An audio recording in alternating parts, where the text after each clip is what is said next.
Olá, boa tarde. O que uma alteração regimental é capaz de fazer? No caso do Tribunal Regional do Trabalho da 4ª Região, no Rio Grande do Sul, a mudança garantiu mais equidade de gênero nas comissões, comitês e grupos de trabalho da Corte. Nesta edição do Jornal da Justiça, vamos falar sobre os impactos surpreendentes desta iniciativa inédita na Justiça Trabalhista. Esse é apenas um dos destaques do dia. Vamos aos demais. Plenário do Supremo julga hoje ações que questionam o pagamento das emendas de relator, o chamado orçamento secreto. Tribunal Superior Eleitoral aprova por unanimidade prestação de contas eleitorais de Lula e Geraldo Alckmin. E ainda as informações sobre a 19ª edição do Prêmio Inovare, que reconhece as práticas transformadoras do sistema de justiça no Brasil.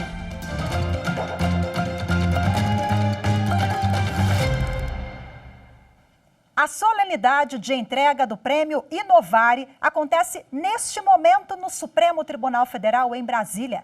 Esta é a 19ª edição do prêmio, que reconhece as práticas transformadoras do Poder Judiciário brasileiro. Vamos agora ao vivo conversar com a repórter Evne Araújo, que está acompanhando a cerimônia e traz para a gente todas as informações. Olá, Evne, muito boa tarde para você. Oi, Rafaela, boa tarde. Bom, hoje é dia de celebrar práticas inovadoras no Poder Judiciário e mostrar que com criatividade, boa vontade, eficiência, é possível fazer um sistema de justiça acessível a todos. 549 práticas se inscreveram este ano no Prêmio Inovare em 7 categorias. Alguns ministros aqui do Supremo Tribunal Federal, de tribunais superiores, entidades da magistratura, da advocacia, participaram da comissão que escolheu os premiados deste ano. Antes da solenidade começar, eu conversei com Sérgio Renaud, que é presidente do Instituto Inovare, e ele contou para a gente um pouquinho sobre a premiação deste ano. O Prêmio Inovare é o que possibilita isso. Ele reconhece as iniciativas, ele valoriza as iniciativas e permite com que elas sejam replicadas em outras localidades. Esse é o nosso objetivo. Este ano, nós estamos destacando educação e cultura como um tema específico para ser destacado, né? Quer dizer, as pessoas podem fazer inscrição no tema livre ou fazer inscrição pelo tema educação e cultura. E esse tema vai ser destacado e ter um prêmio especial. Nós identificamos a educação e cultura como um tema que merece esse destaque porque é uma questão fundamental para o futuro do país. O Supremo Tribunal Federal manteve o aumento de alíquota previdenciária de servidores públicos do estado da Bahia. O julgamento foi em sessão virtual. Por unanimidade, os ministros do STF seguiram o voto do relator, ministro Gilmar Mendes, que manteve o aumento de 14% de contribuição previdenciária. O questionamento sobre a legalidade da alíquota previdenciária para servidores públicos do estado da Bahia foi feito pela Associação Nacional dos Membros do Ministério Público, CONAMP. A alegação foi que a lei baiana de 2018, que aumentou de 12% para 14% o tributo, não seria constitucional por caracterizar confisco e ferir princípio da irredutibilidade de vencimentos. Ou seja, não foi apresentado estudo de equilíbrio financeiro que justificasse o novo valor para cálculo de aposentadorias. Ao manter o aumento de 14% de contribuição previdenciária, o ministro Gilmar Mendes aplicou a jurisprudência do Supremo, no sentido de que a medida não afronta os princípios da razoabilidade e da vedação ao confisco. E na sessão plenária desta quarta-feira, os ministros do Supremo Tribunal Federal vão julgar as 4 ações que questionam a execução das emendas de relator ao Orçamento Geral da União, conhecidas como orçamento secreto. A relatoria é da ministra Rosa Weber, presidente da Suprema Corte. As ações foram apresentadas pelos partidos Cidadania, PSB, PSOL e PV. As legendas sustentam que a falta de identificação dos autores e dos beneficiários dos recursos do chamado orçamento secreto ofende os princípios da transparência, da publicidade e da impessoalidade. o Supremo referendou decisão liminar da relatora no sentido de liberar a execução das emendas de relator, desde que observadas regras de transparência definidas pela Câmara dos Deputados e pelo Senado Federal. As duas turmas do Supremo Tribunal Federal julgaram em 2022 mais de 8.000 processos. Os números foram apresentados nesta terça-feira durante as últimas sessões presenciais deste ano. Até hoje, durante o ano de 2022, 8.560 processos foram julgados pela primeira e segunda turma do Supremo Tribunal Federal. Dentre os casos analisados estão inquéritos, habeas corpus, extradições, ações penais e recursos diversos. Os julgamentos ocorreram durante as 30 sessões presenciais e dezenas de sessões virtuais. Sob o comando da ministra Carmen Lúcia, a primeira turma do Supremo julgou quase 5.000 processos. Entre os julgamentos que se destacaram está a decisão que manteve o fornecimento de remédio registrado pela Anvisa e não incluído na lista do Sistema Único de Saúde. A autorização de extradição de um italiano, considerado um dos foragidos mais procurados da Europa, e também a confirmação da legalidade do abatimento do tempo de recolhimento domiciliar noturno da pena do condenado. Na segunda turma, quase 3.600 processos analisados. E foi em uma das sessões que o colegiado vedou o uso do acordo de leniência da Odebrecht na ação penal referente ao Instituto Lula. A turma, por maioria, considerou que a suspeição do ex-juiz Sérgio Moro contaminou todas as provas obtidas a partir de sua atuação no processo. Várias outras decisões envolvendo a Lava Jato seguiram o mesmo entendimento. Ao tratar da imunidade parlamentar, decidiu que a liberdade de expressão não alcança a prática de discursos com intuito manifestamente difamatório, depreciativo ou de críticas aviltantes, sem contexto com o exercício parlamentar. Também validou lei fluminense, que obriga a reserva de espaço para mulheres e crianças nos BRTs do Rio de Janeiro. As sessões presenciais das turmas foram encerradas, mas as virtuais seguem acontecendo até o final do ano e mais de 450 processos ainda podem ser analisados. O Tribunal Superior Eleitoral, em sessão plenária, aprovou por unanimidade a prestação de contas eleitorais de Luiz Inácio Lula da Silva e de Geraldo Alckmin, respectivamente, presidente e vice-presidente eleitos. Segundo o relator ministro Ricardo Lewandowski, após a análise de aproximadamente 11.000 documentos, não foram encontradas irregularidades.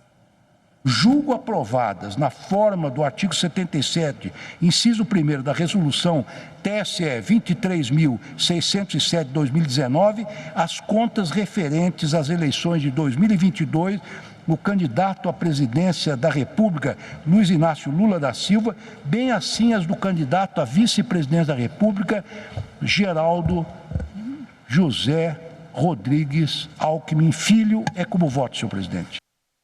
E o Tribunal Superior Eleitoral recebeu delegados gerais das polícias civis dos estados. No encontro foi feito um balanço do trabalho no primeiro e segundo turno das eleições deste ano.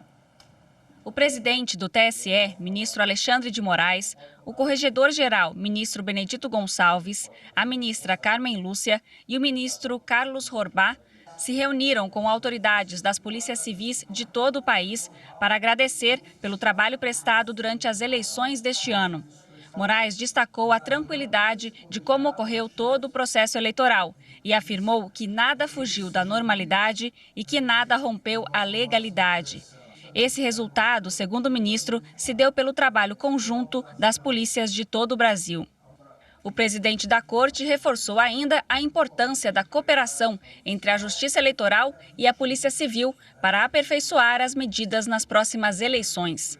Na ocasião, as delegadas e os delegados traçaram um panorama da segurança pré- e pós-período eleitoral. E nesta reunião, o ministro Alexandre de Moraes informou que vai conceder aos delegados das polícias civil e militar a medalha de ordem do Mérito TSE Assis Brasil. A comenda será entregue no plenário da Corte Eleitoral em data a ser definida no início do próximo ano. A seguir, a gente fala sobre a iniciativa do Tribunal Regional do Trabalho da 4ª Região, que garantiu mais equidade de gênero em comissões, comitês e grupos de trabalho no tribunal. Voltamos em instantes.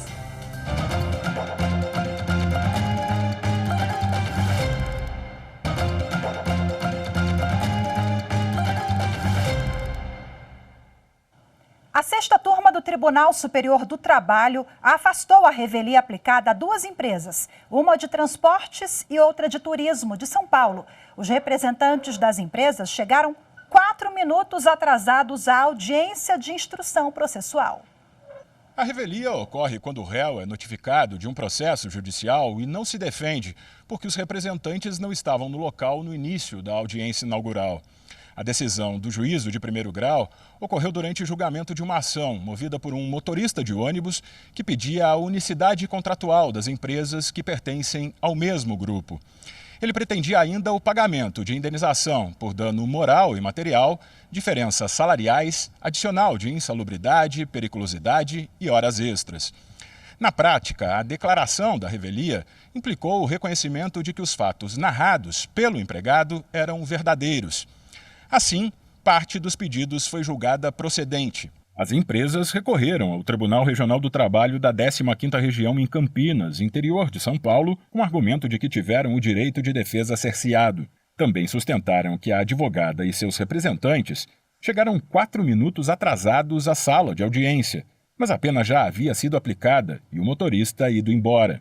O TRT, no entanto, manteve a decisão por entender que não há previsão legal de tolerância de horário para partes, testemunhas e demais pessoas que devem comparecer à audiência de instrução.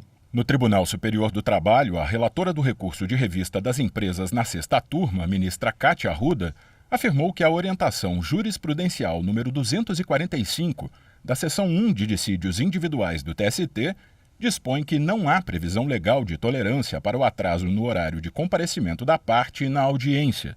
Para a ministra, o único ato praticado na audiência foi justamente a aplicação da pena de confissão às empresas pelo atraso, e que, como não há registro de prejuízo às partes, deve-se considerar ínfimo o atraso de 4 minutos, conforme jurisprudência da Corte. Agora, o processo retornará à vara do trabalho de origem para prosseguir a instrução processual.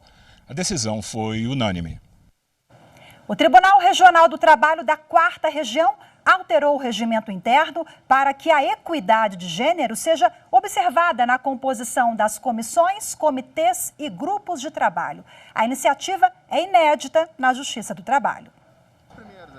De acordo com magistrados do Tribunal Regional do Trabalho da 4ª Região, a proposta tem o objetivo de garantir participação das mulheres com igualdade de oportunidades. O documento diz que todas as comissões, comitês e grupos de trabalho deverão observar a equidade de gênero e, sempre que possível, de raça, além de dever assegurar, igualmente sempre que possível, a representatividade das pessoas com deficiência, na sua composição ressalvando-se os colegiados cujos membros sejam elegíveis ou cuja composição esteja prevista regimentalmente.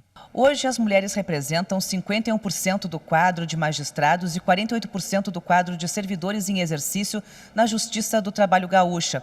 Como já há esse equilíbrio no quadro de magistrados e servidores, os desembargadores que criaram a proposta acreditam que a equidade de gênero vai ser facilmente implementada em comissões, comitês e grupos de trabalho. Para os servidores, a alteração do regimento interno demonstra a sensibilidade e o comprometimento do tribunal com a pauta da inclusão de minorias em espaços de poder e decisão. Bom, e agora a gente vai repercutir mais essa iniciativa tão importante do TRT da 4ª Região, conversando ao vivo com a juíza e coordenadora do Comitê Gestor de Equidade de Gênero, Raça e Diversidade do Tribunal, doutora Mariana Piccoli Lerina. Seja muito bem-vinda. Boa tarde, doutora. Boa tarde, Rafaela, e boa tarde às pessoas que nos assistem. De que forma essa equidade pode contribuir com o funcionamento dos trabalhos nas comissões, nos grupos?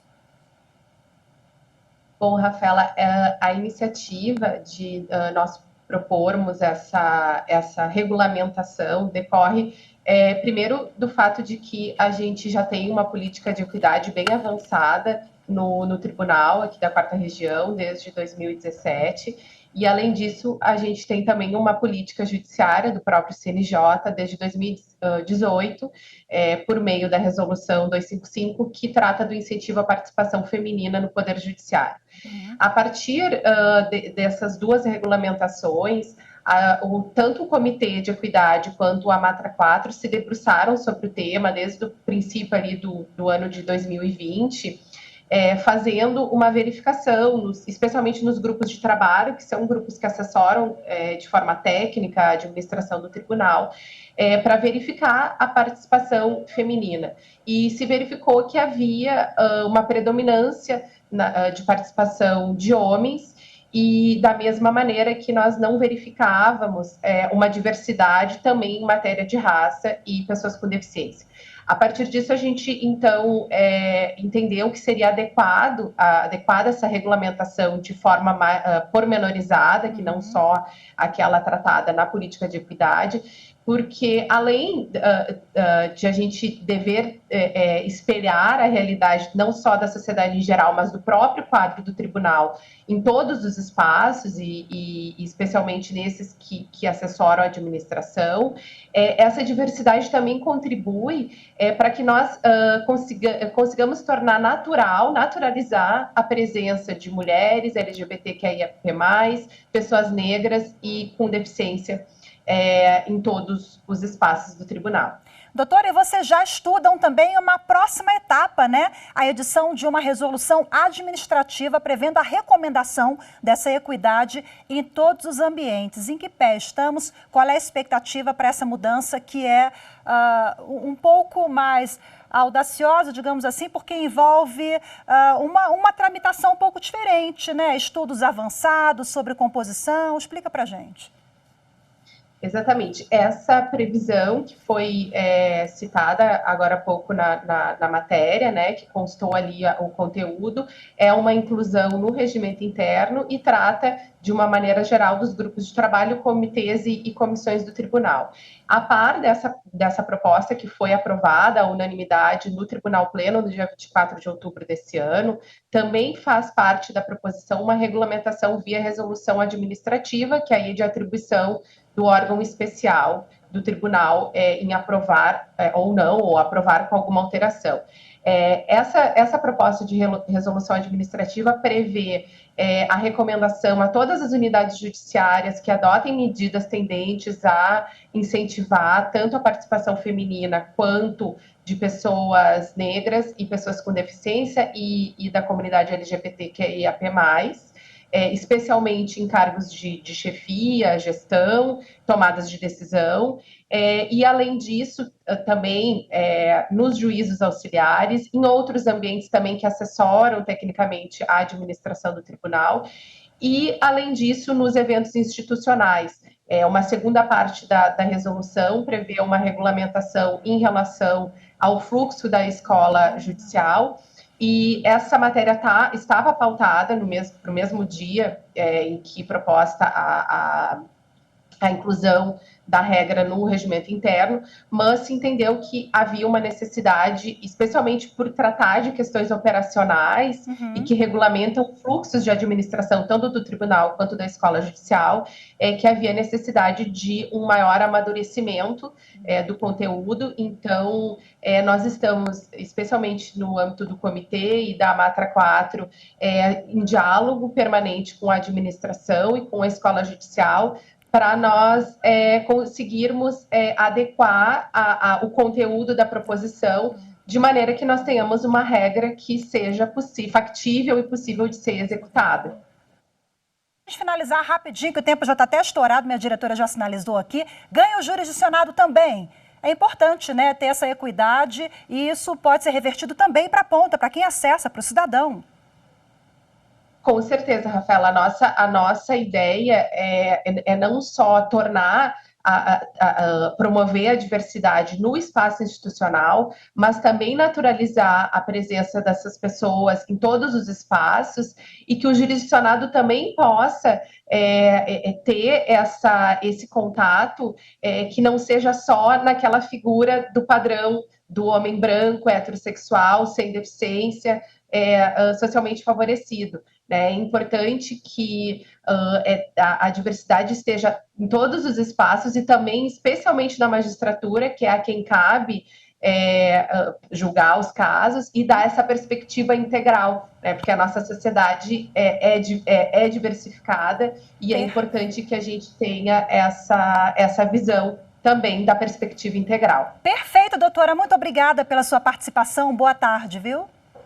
Obrigada, uma boa tarde. Veja a seguir, Superior Tribunal de Justiça já conta com 2 novos ministros. Os detalhes da posse em instantes, voltamos já.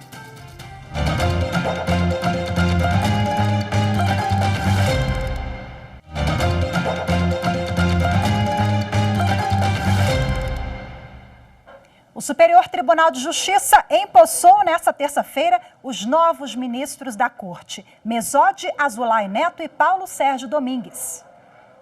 Realizada no Pleno do STJ, a cerimônia de posse contou com a presença de diversas autoridades dos 3 poderes, com destaque para o presidente Jair Bolsonaro, o ministro do Supremo Tribunal Federal Luiz Fux, o procurador-geral da República Augusto Aras e o presidente da OAB Nacional Beto Simonetti. A solenidade foi conduzida pela presidente do STJ e do Conselho da Justiça Federal, ministra Maria Tereza de Assis Moura. O primeiro a tomar posse como novo ministro do STJ foi Mesode Azulay Neto, que deixa o cargo de desembargador federal do Tribunal Regional Federal da 2ª Região. Prometo bem desempenhar os deveres do cargo e bem cumprir e fazer cumprir a Constituição e as leis do país. Depois, foi investido no cargo de ministro do STJ Paulo Sérgio Domingues, que era desembargador federal do Tribunal Regional Federal da 3ª Região. Prometo bem desempenhar os deveres do cargo e bem cumprir e fazer cumprir a Constituição e as leis do país. Já empossados, Mesode Azulay Neto e Paulo Sérgio Domingues ocuparam os seus lugares junto aos demais ministros da Corte. Em seguida, os 2 receberam as boas-vindas da presidente do STJ, ministra Maria Tereza de Assis Moura. Ministro Mesode Azulay Neto e ministro Paulo Sérgio Domingues, faço votos de que tenham uma atuação muito feliz e profícua neste Tribunal Superior e em nome do Superior Tribunal de Justiça e de todos os ministros e ministras da Casa, sejam muito bem-vindos. Os novos ministros foram escolhidos pelo presidente da República a partir de uma lista formada pelo Pleno do STJ em maio deste ano. Em novembro, o Senado aprovou as indicações após sabatinar os novos ministros, que tiveram as nomeações publicadas no Diário Oficial da União. Mesode Azulay Neto e Paulo Sérgio Domingues passam a ocupar as vagas abertas com a aposentadoria dos ministros Napoleão Nunes Maia Filho em dezembro de 2020 e Nefe Cordeiro em março de 2021. E uma última notícia. A Secretaria de Comunicação Social do Supremo Tribunal Federal divulgou nota em que manifesta profundo pesar pela morte do jornalista Sérgio Amaral, que faleceu em Brasília hoje de manhã, aos 66 anos de idade. Amaral foi secretário de Comunicação Social da Suprema Corte entre 2004 e 2006, na gestão do ministro Nelson Jobim. Desde 2011, ele trabalhava como diretor de jornalismo na TV Band, onde também foi apresentador e comentarista político. Em mais de 40 anos de atuação profissional, Sérgio também passou pelas redações do SBT, Record e assessorias de imprensa. Sérgio Amaral, o Serginho, que há 5 anos lutava contra um câncer, deixa a mulher Márcia, 2 filhos, Henrique e Renato, além da neta Luna. O ministro Dias Toffoli do Supremo Tribunal Federal também divulgou uma nota lamentando a morte do jornalista Sérgio Amaral. Disse que ele construiu uma trajetória marcada pela seriedade e pela competência, enquanto conquistava a legião de amigos que hoje sentem profundamente a sua prematura partida. Segundo o ministro Toffoli, Sérgio Amaral fez parte, com suas reportagens, do registro histórico de um rico período da vida brasileira, da redemocratização do país, e fará muita falta neste momento em que o Brasil mais precisa contar com o jornalismo profissional como instância de defesa da verdade factual e de combate à desinformação. Sérgio Amaral foi meu chefe, meu amigo. Eu lamento muito em nome de todos os colegas da TV Justiça e deixo nosso abraço aqui para a família do Serginho. Hoje ficamos por aqui. Boa tarde.